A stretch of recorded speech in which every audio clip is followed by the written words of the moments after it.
স্বাগত জানাচ্ছি চ্যানেল 24 এর নিয়মিত আয়োজন বিভাগীয় খবরে। ভিন্ন রকম সংবাদ নিয়ে আমাদের এই আয়োজন। আজ জানাবো ঢাকা বিভাগের জেলাগুলোর খবর। সঙ্গে আছি আমি জান্নাতুল সাদিয়া। 20 বছর ধরে বিনা বেতনে চাকরি করেছেন রাজবাড়ীর পাংশা উপজেলার আইডিয়াল গার্লস কলেজের 3 শিক্ষক। 2022 সালে এমপিওভুক্ত হয়েছে কলেজটি।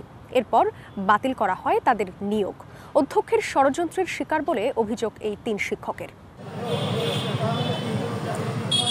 রফিকুন নবী চৌধুরী 20 বছর ধরে বিনা বেতনে চাকরি করছেন রাজবাড়ীর পাংশার আইডিয়াল গার্লস কলেজে। 2022 সালে এমপিওভুক্ত হয়েছে কলেজটি, অথচ নিয়োগ বাতিল হয়েছে তার। এমনকি তার পরিবর্তে নিয়োগ হয়েছে নতুন আরেক শিক্ষকের। রফিকুন নবীর অভিযোগ, অধ্যক্ষ আব্দুল মান্নানের ষড়যন্ত্রের শিকার তিনি। চাকরি ফিরে পেতে ও 20 বছর ধরে না পাওয়া বেতনের দাবিতে অধ্যক্ষের বিরুদ্ধে আদালতে মামলাও করেছেন। 2004 সাল থেকে 2024 সাল পর্যন্ত এখানে যে শ্রম দিয়েছি, আমার জীবনের 20 বছরই সময় ধ্বংস হয়ে গেছে। আমি আমার চাকরি ফিরে পেতে চাই, আমি আবার বেতন ফিরে পেতে চাই। একই অবস্থা কলেজটির আরও 2 শিক্ষক তপন বিশ্বাস ও সিদ্ধিরাম ঘোষের। কলেজটির প্রতিষ্ঠায় অবদান রাখলেও এখনও এমপিওভুক্ত হননি তারা। 20 বছর ধরে পান না বেতনও। তাদেরও অভিযোগের তীর অধ্যক্ষের দিকে। আমাদের সম্পর্কে নানান ধরনের মিথ্যা বানোয়াট বক্তব্য বলে সমাজে আমাদের হেয় প্রতিপন্ন করার জন্য তিনি উঠে পড়ে লেগেছেন। তিনি সাংবাদিকদের ডেকে নিয়ে এসে আমাদের বাড়িতে পাঠান এবং আমাদের সম্পর্কে নানান ধরনের মিথ্যাচারিতা প্রকাশ করার প্রয়াস করেন। যদিও অভিযোগ মানতে নারাজ পাংশা আইডিয়াল গার্লস কলেজের অধ্যক্ষ আব্দুল মান্নান, দেন পাল্টা নানান যুক্তি। রফিকুন নবী এই কলেজের নিয়োগপ্রাপ্ত শিক্ষকই না, সে সম্পূর্ণ কাগজপাতি সৃজন করে কোর্টে কেস করছে। কোর্টই ফয়সালা দিবে যে সে নিয়োগপ্রাপ্ত টিচার কি টিচার না, এটা কোর্টের ব্যাপার, কোর্টই ফয়সালা দেবে। এই বিষয়ে আমার এর চাইতে বেশি কিছু বলার নেই। সিদ্ধিরাম ঘোষ তার সার্টিফিকেট জালের কারণে এমপিও রিজেক্ট হয়ে গেছে। তপন কুমার বিশ্বাস তার কাম্য শিক্ষাগত যোগ্যতা না থাকায় তার এমপিও রিজেক্ট হয়ে যায়। রফিকুন নবী কুষ্টিয়ার ইসলামী বিশ্ববিদ্যালয় থেকে ইংরেজি বিভাগে মাস্টার্স শেষে 2004 সালে যোগ দেন পাংশা আইডিয়াল গার্লস কলেজে। আর তপন বিশ্বাস ও সিদ্ধিরাম ঘোষ মাস্টার্স পাশ করেছেন রাজশাহী বিশ্ববিদ্যালয় থেকে। শিক্ষকতা করছেন কলেজটির প্রতিষ্ঠাকাল থেকেই। Desk report, channel 24। গোপালগঞ্জে মধুমতি নদীতে দেখা দিয়েছে তীব্র ভাঙন। ইতোমধ্যে নদীগর্ভে বিলীন হয়েছে ফসলি জমি, ঘরবাড়ি সহ বিভিন্ন স্থাপনা। হুমকির মুখে রয়েছে সড়কও। ভাঙন ঠেকাতে দ্রুত পদক্ষেপ নেয়ার দাবি নদী পাড়ের বাসিন্দাদের।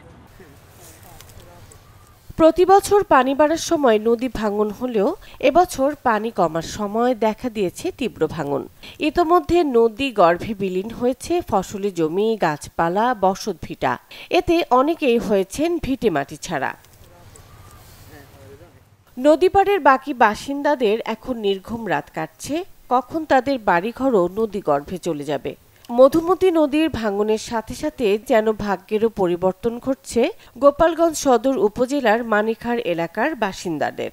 দেখা যাচ্ছে বর্ষাকালে পানি টান দিলে সেই সময় নদী ভাঙতো, কিন্তু বর্তমানে দেখা যাচ্ছে যে শীতকালেও নদী ভাঙতেছে। তার নদীর ভাঙনে এতটাই প্রকোপ যে আস্তে আস্তে প্রায় আমাদের রাস্তার কাছে চলে এসছে। ঘর বাড়ি গাছ যা ছিল, 1 বিঘে জমি বাইরে করেছিলাম, তার মানে কাঠানি কাছে। আর যে বাংলার আরম্ভ হয়েছে, এটুকু যদি জল দেয় থাকার জায়গা আমাকে নাই। জমি ভাঙছে, বাড়িঘর ভাঙতেছে, গাছপালা ভেঙে যাচ্ছে, আমাকে অনেক অসুবিধা হচ্ছে। 1 বিঘের মতো জমি ছিল, তা 15 কাঠা নদীতে ভেঙে গেছে।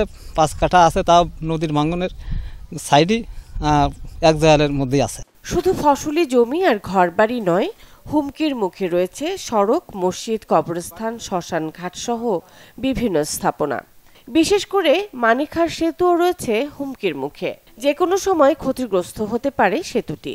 তাই ভাঙন রোধে দ্রুত পদক্ষেপ নেওয়ার দাবি স্থানীয়দের। প্রাথমিক বিদ্যালয়, একটা মসজিদ, একটা শ্মশান, একটা কবরস্থান, 4-4টা প্রতিষ্ঠানই নদীতে বিলীন হয়ে যাচ্ছে।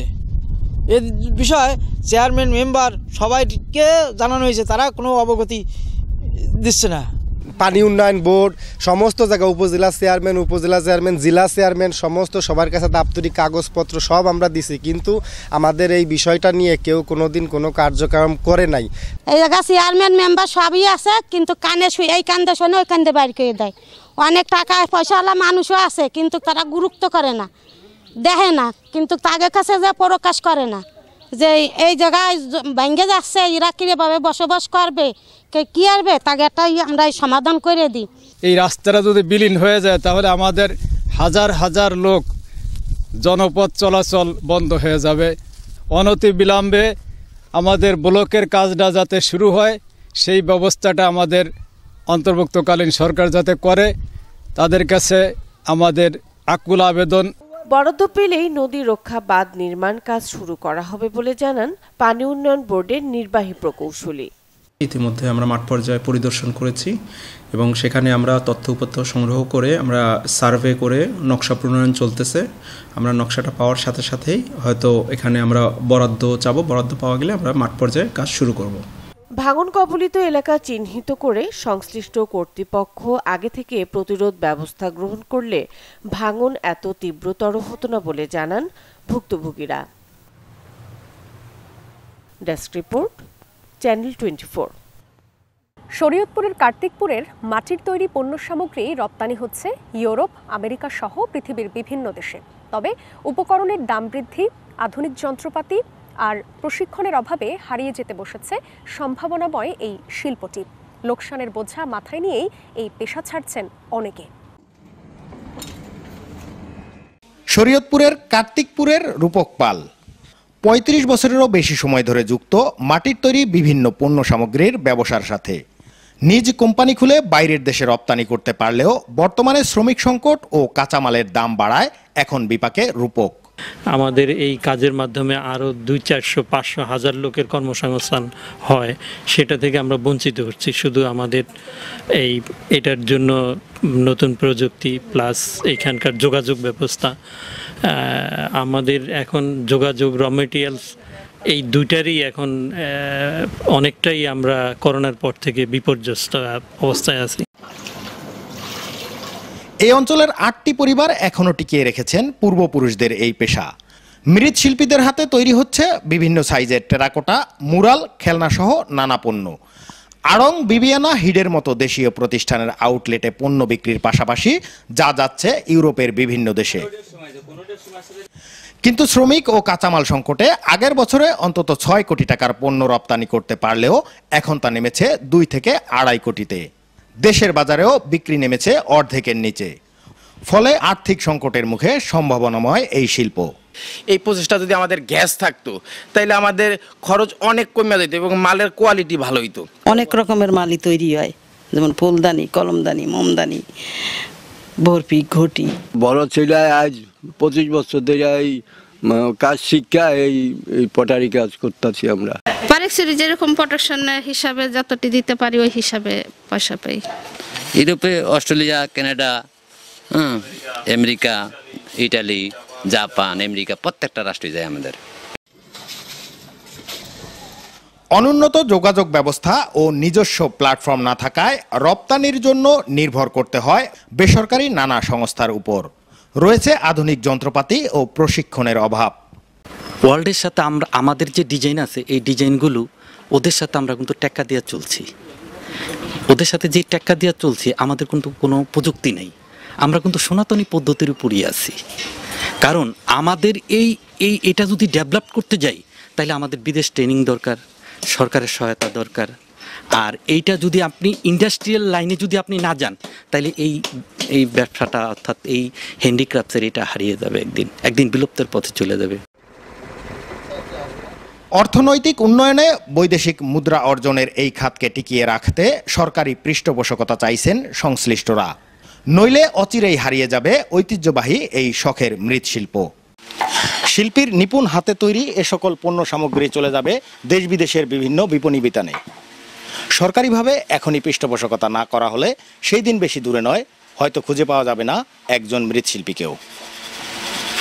শরীয়তপুরের পালপাড়া থেকে নুরুল আমিন রবিন, চ্যানেল 24। উৎপাদন খরচ বাড়ায় বেড়েছে শীতকালীন পোশাকের দাম, এতে কমেছে বিক্রি।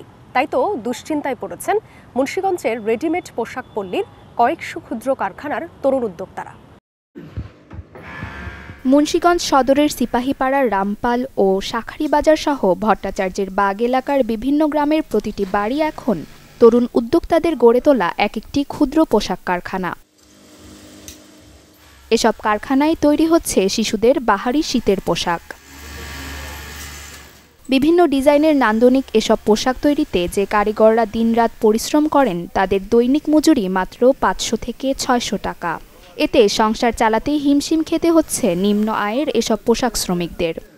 আমরা এটা করে ভাই নিজেদের পেট নিজেরা চালাই, পরিবারের ফ্যামিলিরে চালাই, মানে আমরা এই কাজ করতে পারি না, বন্ধ হয়ে গেছে। এই কারণে মনে করেন ফ্যামিলিতে খুব চাপ পড়ছে। অতি দেরি করে শীত পড়ে গেছে, দেরি করে শীত পড়ার কারণে দেখা গেছে আমরা সিজন সামনে আমাকে যে সিজন এই সিজন আমরা ধরতে পারতেছি না। দৈনিক আমাদের হয় 4 ডজনের মতো নামাইতে পারি, কিন্তু 300-400 টাকার মতো কাজ হয়। কিন্তু মার্কেটের অবস্থা খারাপ থাকার কারণে আমরা আমাদের যে টাকাটা ওইটা ঠিক মতো পাইতেছি না। আগে যে এরকম চলছে মাল বেচা কেনা হয়েছে, এবার তেমন একটা হয় নাই। বাজার অবস্থা খুবই খারাপ গেছে, তার কারণে আমাদের প্রোডাকশনটা তেমন হয় নাই। যেমন মালের রেটটা পাইতাম এমন রেটটা পাইতেছি না, এই কারণে মহাজনের লোকসান, আমগো লোকসান। কাম কাজের যে আর্থিক অবস্থা খুব ভয়াবহ। পোশাক তৈরির উপকরণের দাম বেড়ে যাওয়ায় বেড়েছে উৎপাদন খরচ, দাম বাড়ায় বিক্রি কিনেও হচ্ছে কম। এতে পুঁজি নিয়ে দুশ্চিন্তায় কারখানা মালিকরা। যে সময় শীত পড়ার কথা, আমাদের গরমেই শীতের মাল বানাইতে হয়েছে। তখন শীত না থাকার কারণে আমরা ওরকম লাভ করতে পারি নাই বা লসই হয়েছে। কর্মচারী চালাইতেছি, এই প্রতিষ্ঠানটা চালাইতেছি ঋণ করে। মনের পুঁজিবারটা আছে, একটু দেনাদোনা করে দিয়েছি, কেটে ঋণ করেছি, দিয়েছি, কারিগর তো চালাই রাখতেই। সামনে যদি ভালো যায় তো আল্লাহ কইতারে। তবে ক্ষতিগ্রস্ত কারখানা মালিকদের দীর্ঘমেয়াদে ঋণ সুবিধা সহ আর্থিকভাবে বিভিন্ন সহযোগিতা দেওয়া হবে বলে জানান স্থানীয় বিসিক কর্মকর্তা। প্রতি বছরের তুলনায় এবার তাদের যে উৎপাদন খরচটা বেশ বেশি হয়ে গেছে। কারণ হলো উৎপাদনের সাথে সংশ্লিষ্ট যে র ম্যাটেরিয়ালসগুলো রয়েছে কিছুটা বৃদ্ধি পেয়েছে। এ কারণে তাদের উৎপাদিত পণ্যের দামটা একটু বেশি হয়েছে। আমাদের তাদের এই যে সংকটটা সৃষ্টি হয়েছে, এই সংকটের উত্তরণ করার জন্য আমরা আমরা তাদের পাশে রয়েছি। আমরা তাদেরকে প্রশিক্ষণ প্রদানের মাধ্যমে, উন্নত ডিজাইন প্রদানের মাধ্যমে, তাদের ঋণ প্রদানের মাধ্যমে এবং তাদের উৎপাদিত পণ্যগুলো যাতে বাজারে খুব সহজে বিক্রি করতে পারে, এজন্য আমরা বিগত দিনেও মেলা আয়োজন করেছি এবং ভবিষ্যতে আমরা মেলার আয়োজন করব। তরুণ উদ্যোক্তাদের গড়ে তোলা মুন্সিগঞ্জের এসব ক্ষুদ্র পোশাক পল্লীর কারখানায় কাজ করে জীবিকা নির্বাহ করছেন অন্তত 30,000 শ্রমিক। Desk report, channel 24। চায়না জাতের কমলা চাষে ভাগ্য বদলেছে টাঙ্গাইলের উদ্যোক্তা দেলোয়ার হোসেনের। সামাজিক যোগাযোগ মাধ্যমে তার বাগানের ভিডিও ছড়িয়ে পড়ায় দেশের বিভিন্ন স্থান থেকে দর্শনার্থীরা আসছেন তার বাগান দেখতে। নিজ হাতে গাছ থেকে কমলা তুলে খেতে পেরে খুশি তারা। সবুজ পাতার আড়ালে প্রতিটি গাছে থোকায় থোকায় ঝুলে আছে অসংখ্য কমলা। পাতার ফাঁকে উকি দেয়া কমলার এমন দৃশ্য যেন চোখ জুড়ায় যে কারুরই। ইউরোপ কিংবা কাশ্মীরের কমলার বাগানগুলোতে এমন চিত্র হরহামেশা দেখা গেলেও বাংলাদেশে যা একদমই নতুন। দীর্ঘদিন ধরে বাংলাদেশের নানা জায়গায় কমলার চাষ হলেও এমন চিত্র দেখা মেলে না। তবে এবার এমনই এক অভাবনীয় কমলা বাগান করে তাক লাগিয়ে দিয়েছেন টাঙ্গাইলের মির্জাপুর উপজেলার 5 গাঁও গ্রামের দেলোয়ার হোসেন দিলু।